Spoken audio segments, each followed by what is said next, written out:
Hello dear aspirants, આપ સર્વેનું અમારી YouTube channel Game changing સાયકોલોજીમાં હાર્દિક સ્વાગત છે. આજના વિડીયોમાં આપણે પ્રોબેશન ઓફિસર, ચીફ ઓફિસર તેમજ અન્ય કેટલીક સરકારી પરીક્ષાઓ માટે સમાજશાસ્ત્ર એટલે કે સોશિયોલોજી સબ્જેક્ટ અગત્યનો છે અને સાથે સાથે જે વિદ્યાર્થીઓ બેચલર ઇન સોશિયોલોજી અને માસ્ટર ઇન સોશિયોલોજી સાથે સંકળાયેલા છે તો ઓફકોર્સ એમના માટે પણ આ વિડીયોઝ જે છે એ અગત્યના છે. અને એ અંતર્ગત આપણે એક નવા ચેપ્ટરની ચર્ચા કરી રહ્યા છે, જે છે ભારતીય સમાજની રચના અને તેનું વર્ગીકરણ. ઓકે, તો અગાઉનો વિડીયો તમે જોયો ન હોય તો પ્લેલિસ્ટમાં જઈને એ વિડીયો તમે ચેક કરી શકો છો. અગાઉના વિડીયોમાં આપણે બેઝિકલી વાત કરીએ તો કુટુંબ એટલે શું, સાથે સાથે સમાજ એટલે શું, ઓકે, કેવી રીતે એની રચના થાય છે તો એ વિશેની ડિટેલમાં ચર્ચા આપણે કરી હતી. હવે આજના વિડીયોમાં આપણે અગાઉનો જે ટૉપિક છે જે છે કુટુંબના પ્રકારો. અગાઉ આપણે કુટુંબનો અર્થ શું છે, એની વ્યાખ્યા કેવી રીતે આપી શકાય અને સાથે સાથે કયા લક્ષણો છે એ વિશેની ચર્ચા કરી હતી. હવે આજે આપણે કુટુંબના પ્રકારો વિશે અને બદલાતી જતી જે પરિસ્થિતિ છે તો એ વિશે વાતો કરવાના છીએ.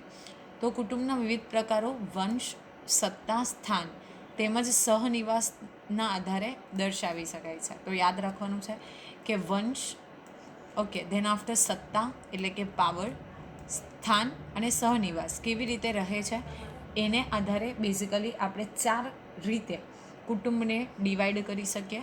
સૌપ્રથમ વંશને આધારે, સત્તાના આધારે, સ્થાનને આધારે અને સહનિવાસને આધારે. તો વંશને આધારે સૌપ્રથમ 2 પ્રકારમાં આપણે ડિવાઈડ કરી શકીએ. એક માતૃવંશી અને બીજું જે છે એ છે પિતૃવંશી. ઓકે, સત્તાને આધારે અગેન 2 પાર્ટમાં આપણે ડિવાઈડ કરી શકીએ. એક છે માતૃસત્તાક અને બીજી છે પિતૃસત્તાક. સ્થાનને આધારે માતૃસ્થાની અને પિતૃસ્થાની, અને સહનિવાસને આધારે સંયુક્ત અને વિભક્ત. તો ઇઝીલી યાદ રાખી શકાય એવું છે. હવે આ દરેક પ્રકારને આપણે ડિટેલમાં સમજવાની ટ્રાય કરીએ, કોશિશ કરીએ. સૌપ્રથમ છે આપણે જોયું એ પ્રમાણે કે વંશને આધારે આપણે 2 ભાગમાં ડિવાઈડ કરી શકીએ. એક છે માતૃવંશી અને પિતૃવંશી. તો માતૃવંશી કુટુંબની આપણે વાત કરીએ તો આ પ્રકારના કુટુંબમાં વંશગણના માતા તરફથી મળે છે. સંતાનના નામ પાછળ માતાનું નામ જોડાય છે. મિલકત અને સત્તાનો વારસો માતા તરફથી સ્ત્રી સંતાનને મળે છે. ધાર્મિક વિધિ વિધાનો પણ સ્ત્રીઓ દ્વારા જ થાય છે. ઓકે, તો એવું કુટુંબ જ્યાં જે વંશની ગણના છે એ માતા તરફથી થાય છે, સંતાનના નામની પાછળ પણ માતાનું નામ લખાય છે. મિલકત અને સત્તાનો જે વારસો છે, હેરિટેજ જે છે એ પણ કોને મળે છે? સ્ત્રી સંતાનને મળે છે, એટલે કે દીકરી હોય એને મળે છે. અને જે વિધિ વિધાનો છે તો એ પણ કોના દ્વારા કરવામાં આવે છે? સ્ત્રીઓ દ્વારા કરવામાં આવે છે. નેક્સ્ટ છે પિતૃવંશી કુટુંબ. તો એ વિશે આપણે વાત કરીએ તો આ પ્રકારના કુટુંબમાં વંશગણના નામ પરથી જ તમને ખબર પડી જાય કે પિતાના નામથી થાય છે. સંતાનોના નામ પાછળ પિતાનું નામ આપવામાં આવે છે. ઓકે, જે સંતાનોનું નામ લખાય છે તો એ નામની પાછળ પિતાનું નામ લખવામાં આવે છે. મિલકત તથા સત્તા પુરુષ બાળકને પિતા તરફથી મળે છે. ઓકે, જે સન હોય, ઓકે, પુત્ર હોય તો એને એના પિતા તરફથી જે મિલકત છે, સત્તા, પાવર એ મળે છે. અને ધાર્મિક વિધિ વિધાનો જે છે એ પુરુષ સંતાન દ્વારા જ કરવામાં આવે છે. તો ડિક્ટો છે, ફક્ત તમારે અહીંયા માતા આવશે અને અહીંયા પિતા આવશે, અહીંયા સ્ત્રી સંતાન આવશે અને અહીંયા પુરુષ બાળક આવશે. રાઈટ. પછી આપણે જોયું હતું સત્તાને આધારે, તો માતૃસત્તાક અને પિતૃસત્તાક. તો એ વિશેની વાત કરીએ તો સૌપ્રથમ છે માતૃસત્તાક કુટુંબ. તો જે કુટુંબમાં માતાની સત્તા સર્વોપરી હોય છે અથવા તો માતાને જ કુટુંબનું મૂળ ગણવામાં આવે છે તો એને માતૃસત્તાક કુટુંબ તરીકે ઓળખવામાં આવે છે. શું છે કે માતાની સત્તા જે છે એ સર્વોપરી એટલે કે સુપ્રીમ હોય છે. માતાને જ કુટુંબનું શું ગણવામાં આવે છે? મૂળ ગણવામાં આવે છે. તો એને આપણે બેઝિકલી માતૃસત્તાક કુટુંબ તરીકે ઓળખીએ, જેમાં સ્ત્રીઓ સામાન્ય રીતે ઉચ્ચ સ્થાને હોય છે. સમાજ જીવનમાં ધાર્મિક, આર્થિક, રાજકીય અને સામાજિક ક્ષેત્રે પણ સ્ત્રીઓનું પ્રભુત્વ હોય છે. ઓકે, તો આર્થિક હોય, ધાર્મિક હોય, સામાજિક હોય કે રાજકીય ક્ષેત્ર હોય તો એમાં સ્ત્રીઓનું જે પ્રભુત્વ છે એટલે કે એમની જે પોઝિશન છે તો એ પણ કેવી હશે? ઉપર હશે, ઊંચી હશે. માતૃસત્તા કુટુંબ મહદઅંશે માતૃવંશી અને માતૃસ્થાની હોય છે. ઓકે, કેવું હોય છે માતૃવંશી? હમણાં જ આપણે જોયું કે વંશગણના માતા તરફથી થાય છે. સંતાનના નામ પાછળ પણ માતાનું નામ હોય છે. તો અહીંયા માતૃવંશી હોય છે અને માતૃસ્થાની હોય છે. આવા કુટુંબમાં સંતાનોની વંશગણના માતાના નામે થાય છે અને વારસો પણ સ્ત્રી સંતાનને મળે છે. ઓકે, જે પુત્રી હોય તો એને વારસો મળે છે. લગ્ન પછી યુવતી પોતાની માતાના ઘરે રહે છે. પતિને પત્નીના ઘરે રહેવા આવવું પડે છે. ભારતના આદિમ જાતિ સમાજમાં ખાસી અને ગારો એ બંને આસામની માતૃસત્તાક કુટુંબ વ્યવસ્થા ધરાવતી આદિમ જાતો છે. એ જ રીતે દક્ષિણ ભારતમાં વસતા નાયરો પણ માતૃસત્તાક કુટુંબ વ્યવસ્થા ધરાવે છે. તો ખૂબ અગત્યનું છે, એક્ઝામ્પલ્સ તમારે યાદ રાખવાનું છે કે ખાસી અને ગારો એ જે બે કમ્યુનિટી છે, આદિમ જાત છે. ઓકે, ટ્રાઇબલ કમ્યુનિટી છે ખાસી અને ગારો, એ હિલ્સ પણ છે. ઓકે, તો તે આસામમાં જોવા મળતી જે આદિમ જાતો છે તો ત્યાં માતૃસત્તાક કુટુંબ વ્યવસ્થા છે. એવી જ રીતે જો આપણે દક્ષિણ ભારતની વાત કરીએ, સાઉથ ઇન્ડિયાની, તો ત્યાં જે નાયરો એની કમ્યુનિટી વસે છે તો એમની કુટુંબ વ્યવસ્થા પણ આ માતૃસત્તાક કુટુંબ વ્યવસ્થા છે. હવે જોઈએ પિતૃસત્તાક કુટુંબ. તો એનાથી ઓપોઝિટ માતૃસત્તાકને ઓપોઝિટ તમારે યાદ રાખવાનું છે. ઓકે, ફક્ત જે એક્ઝામ્પલ્સ છે એ ચેન્જ થશે. તો પિતૃસત્તાક કુટુંબમાં પુરુષોની સત્તા, સ્થાન અને દરજ્જો ઊંચો હોય છે. પરિણામે આર્થિક, ધાર્મિક, રાજકીય, સામાજિક ક્ષેત્રે પુરુષોનું પ્રભુત્વ હોય છે. તો અહીંયા આપણે જોયું એ પ્રમાણે કે પુરુષોની જે સત્તા, સ્થાન અને દરજ્જો ઉચ્ચ પ્રકારનો હોય છે અને આર્થિક, ધાર્મિક, રાજકીય અને સામાજિક ક્ષેત્રે પણ કોનું પ્રભુત્વ હોય છે? પુરુષોનું પ્રભુત્વ છે. એટલે કે અહીંયા મેલ ડોમિનિયન્સ છે. પિતૃસત્તાક કુટુંબ મહદઅંશે પિતૃવંશી અને પિતૃસ્થાની હોય છે. એટલે કે પિતાના ઘરે રહેવાનું હોય. તેથી વારસો પિતા તરફથી પુત્ર સંતાનને મળે છે. અગાઉ આપણે જોયું પુત્રી સંતાનને, અહીંયા તમારે યાદ રાખવાનું છે પુત્ર સંતાનને મળે છે. તેમજ કુટુંબમાં પુત્ર સંતાનનું મહત્ત્વ વિશેષ છે અને જો પુત્ર સંતાન ન હોય તો તેવા સંજોગોમાં નજીકના રક્ત સંબંધીના સંતાનને દત્તક લેવામાં આવે છે. ઓકે, માનો કે પુત્ર નથી તો ઇન દેટ કેસ જે નજીકના સંબંધી હોય એના દ્વારા અથવા તો લીગલ પ્રોસેસ, કોર્ટ પ્રોસેસ દ્વારા શું કરવામાં આવે છે, જે સંતાન છે પુરુષ સંતાન, ઓકે, એટલે કે દીકરો હોય તો એને શું કરવામાં આવે છે, બેઝિકલી એડોપ્ટ કરવામાં આવે છે, દત્તક લેવામાં આવે છે. નેક્સ્ટ છે માતૃસ્થાનીય કુટુંબ. જે પ્રમાણે આપણે ડિસ્કશન કર્યું હતું કે જો આપણે વાત કરીએ સ્થાનને આધારે તો માતૃસ્થાની અને પિતૃસ્થાની. તો સૌપ્રથમ આપણે વાત કરીએ માતૃસ્થાનીય કુટુંબ. તો આ પ્રકારના કુટુંબમાં સ્ત્રીઓ માતાની વારસદાર ગણાય છે અને લગ્ન બાદ પણ માતાની સાથે માતાના કુટુંબમાં રહે છે. લગ્ન બાદ તેના પતિને તેની પત્નીના કુટુંબમાં આવીને રહેવું પડે છે. કુટુંબમાં તમામ નિર્ણયોમાં સ્ત્રીને પ્રાધાન્ય આપવામાં આવે છે. તો શું છે અહીંયા કે જે સ્ત્રીઓ છે એ એની માતાની વારસદાર છે, એટલે કે એના હેર, HEIR. ઓકે, HEIR, હેરનો મતલબ થાય વારસદાર. તો યાદ રાખવાનું છે કે એના વારસદાર કોને ગણવામાં આવે છે, તો જે સ્ત્રીઓ છે એને જ. લગ્ન બાદ પણ માતાના સાથે જે માતાના કુટુંબમાં રહે છે અને તેનો જે પતિ હોય તો એણે પત્નીના કુટુંબમાં આવીને રહેવું પડે છે, એટલે કે સાસરે ઇન લોઝને ત્યાં રહેવું પડે છે. કુટુંબમાં તમામ નિર્ણયોની જો વાત કરવામાં આવે તો સ્ત્રી નિર્ણયને શું કરવામાં આવે છે, પ્રાધાન્ય આપવામાં આવે છે. નેક્સ્ટ છે પિતૃસ્થાનીય કુટુંબ. ઓકે, તો આ પ્રકારના કુટુંબમાં પુરુષ સંતાનો પિતાના વારસદાર બને છે. લગ્ન બાદ સ્ત્રી પોતાના પતિના કુટુંબની સાથે રહે છે અને કુટુંબના તમામ કાર્યોમાં પુરુષ સંતાનનું મહત્ત્વ છે. શું છે? પિતાના વારસદાર. અને લગ્ન બાદ જે તે સ્ત્રી શું કરશે, પોતાનું જે પતિનું કુટુંબ છે એની સાથે રહેશે અને જ્યારે કોઈ ડિસિઝનની વાત આવશે તો પુરુષ સંતાનનું વિશેષ મહત્ત્વ છે. નેક્સ્ટ છે આપણે જોયું હતું કે નિવાસને આધારે તો સંયુક્ત કુટુંબ અને વિભક્ત કુટુંબ. તો સૌપ્રથમ આપણે જોઈએ સંયુક્ત કુટુંબ વિશે. તો સંયુક્ત કુટુંબમાં 2 કે તેથી વધુ પેઢીના સભ્યો એકસાથે વસવાટ કરે છે. તેઓ એક જ નિવાસસ્થાને વસવાટ કરે છે. We are talking about joint family. તો એમાં 2 કે તેથી વધુ પેઢી, એટલે કે જે જનરેશન હોય, ફોર એક્ઝામ્પલ ગ્રેન્ડ પેરેન્ટ્સ છે, પછી એના જે પુત્ર હોય યા પુત્રી હોય એ, અને એના પછીના જે પણ નેક્સ્ટ જનરેશન છે તો એ લોકો શું કરે છે, એક સાથે વસવાટ કરે છે અને એક જ નિવાસસ્થાને, એટલે કે એક જ જગ્યાએ રહે છે. એક જ રસોડે સાથે ભોજન લે છે. કુટુંબની મિલકત સહિયારી ગણવામાં આવે છે, એટલે કે સૌની ભાગીદારીની ગણવામાં આવે છે. પરિવારનું સંચાલન કુટુંબના વડા તરીકે પિતા કે માતા દ્વારા થતું હોય છે. ઓકે, તો જે કુટુંબના વડા હોય તો એના દ્વારા શું કરવામાં આવે છે, કુટુંબનું સંચાલન થાય છે, એટલે કે મેનેજમેન્ટ થાય છે. સંયુક્ત કુટુંબમાં કુટુંબના વડાની વિશાળ સત્તા છે. જે કોઈ મોટી વ્યક્તિ હોય એજ અકોર્ડિંગ તો એની પાસે જે સત્તા છે વડા તરીકેની, એટલે કે મેઇન પર્સન તરીકેની, તો એની પાસે ઘણી મોટી વિશાળ સત્તા છે.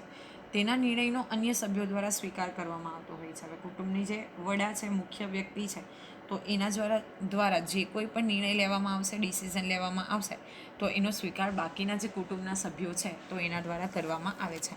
આવા કુટુંબમાં વૃદ્ધ, વિધવા, અપંગ, અશક્ત સભ્યોને સામાજિક સલામતી પ્રાપ્ત થાય છે અને સંયુક્ત કુટુંબમાં કુટુંબવાદ કેન્દ્ર સ્થાને અને પ્રભાવી હોય છે. હવે જો જોઈન્ટ ફેમિલી છે તો એક પ્રકારની બોન્ડિંગ પણ વધારે રહેશે. સાથે સાથે જો આપણે વાત કરીએ તો કોઈક અશક્ત છે, વૃદ્ધ છે, ઓકે, કોઈક વિધવા છે, તો ઇન ધેટ કેસ એમને શું મળે છે? સિમ્પથી પણ મળે છે. અને કુટુંબવાદ જે છે એનું મુખ્ય મહત્ત્વ છે અને કેન્દ્ર સ્થાને જે કુટુંબવાદ છે એ કેન્દ્ર સ્થાને અને પ્રભાવી એટલે કે ઇમ્પોર્ટન્ટ છે. નેક્સ્ટ છે વિભક્ત કુટુંબ. વિભક્ત એટલે કે અલગ રહેતું કુટુંબની આપણે સેપરેટ ફેમિલીની, સિંગલ ફેમિલીની વાત કરીએ છીએ. તો વિભક્ત કુટુંબ તેના કદની દ્રષ્ટિએ નાનું હોય છે. તેમાં પતિ પત્ની અને તેના અપરિણિત સંતાનોનો સમાવેશ થાય છે. વિભક્ત કુટુંબમાં સત્તા મુખ્ય જવાબદાર વ્યક્તિ હસ્તક હોય છે. જે કોઈ વ્યક્તિ આ કુટુંબની જવાબદારી લે છે તો એના હસ્તક બેઝિકલી બધી જે સંસ્થા હોય છે, માતા પિતા અને જે અનમેરિડ ચિલ્ડ્રન્સ છે અથવા તો ચાઇલ્ડ છે, તો એનો સમાવેશ બેઝિકલી અહીંયા કરવામાં આવે છે. નિર્ણયો સર્વસહમતિથી લેવાય છે, કારણ કે નાનું કુટુંબ છે તો દરેકે દરેક વ્યક્તિનો ઓપિનિયન લઈને પછી ડિસિઝન લેવામાં આવે છે. વ્યક્તિગત નિર્ણયને પ્રાધાન્ય અપાય છે. દરેકે દરેક વ્યક્તિનો જે નિર્ણય છે તો એને શું કરવામાં આવે છે? પ્રાધાન્ય મળે છે અને સાંભળવામાં આવે છે. એટલા માટે પારિવારિક ક્ષેત્રે વધુ વિરોધ ઊભો થતો નથી, કારણ કે સૌપ્રથમ આપણે પૂછી જ લઈએ છીએ, રાઈટ? તો અહીંયા કોઈ પણ પ્રકારનો વિરોધ કે કોન્ફ્લિક્ટ જે છે ક્રિએટ થતું નથી. વિભક્ત કુટુંબમાં સ્ત્રીઓ અને બાળકોને સ્વાતંત્ર્ય મળતું હોવાથી વ્યક્તિગત વિકાસની વધુ તક મળે છે. અગત્યનું છે કે બાળકોની સ્વતંત્રતા મળે છે અને એટલા માટે એની જે વ્યક્તિગત એટલે કે જો પર્સનલ ડેવલપમેન્ટની વાત કરીએ તો વિકાસની વધુ તક જે છે એ અહીંયા મળે છે. વિભક્ત કુટુંબમાં વ્યક્તિવાદ કેન્દ્ર સ્થાને અને પ્રભાવી હોય છે. આપણે ત્યાં જોયું હતું સંયુક્ત કુટુંબમાં, તો એમાં કુટુંબવાદ, પણ અહીંયા વ્યક્તિવાદ, because the person is in the centre. આ ઉપરાંત વર્તમાન સમયમાં એકલ માતા અને એકલ પિતાવાળા કુટુંબ પણ જોવા મળે છે, સિંગલ પેરેન્ટ. ઓકે, 2011ની વસ્તી ગણતરી પ્રમાણે ભારતમાં કુલ કુટુંબોમાં સંયુક્ત કુટુંબોનું પ્રમાણ 19% અને વિભક્ત કુટુંબોનું પ્રમાણ 81% જેટલું નોંધાયું છે. Means the data it self will give you the hint કે હવે લોકો સંયુક્ત કુટુંબમાં રહેવાનું એટલું હદે પસંદ કરતા નથી. દક્ષિણ ભારતના તમામ 4 રાજ્યોમાં સંયુક્ત કુટુંબનું પ્રમાણ 10% જેટલું નોંધાયું છે. ઓકે, હવે આપણે જોઈએ કુટુંબના કાર્યો. What are the work? Okay, શું કાર્ય એણે કરવાના છે, કયા રોલ જે છે કુટુંબે પ્લે કરવાના છે. તો કુટુંબ વ્યક્તિ અને સમાજ માટે વિવિધ કાર્ય કરે છે. વ્યક્તિ અને સમાજની મૂળભૂત જરૂરિયાતોનો સંતોષ પૂરો પાડે છે. તો સૌપ્રથમ આપણે જોઈએ જૈવિક કાર્ય. તો જાતીય સંતોષ અને પ્રજનન વગેરે કાર્યોનો કુટુંબના જૈવિક કાર્યોમાં સમાવેશ કરી શકાય. ઓકે, માં કુટુંબમાં જ સમાજ માન્ય અને સમાજ સ્વીકૃત રીતે જે બેઝિકલી છે જૈવિક કાર્ય એ સંતોષાય છે. એ રીતે પ્રજોઉત્પાદનનું જે કાર્ય છે એ સમાજના સાતત્ય માટે અગત્યનું છે અને કુટુંબ વ્યવસ્થા આ કાર્યને નિયંત્રિત કરીને સ્થિરતા પૂરી પાડે છે. તો basically here we are talking about જૈવિક કાર્ય.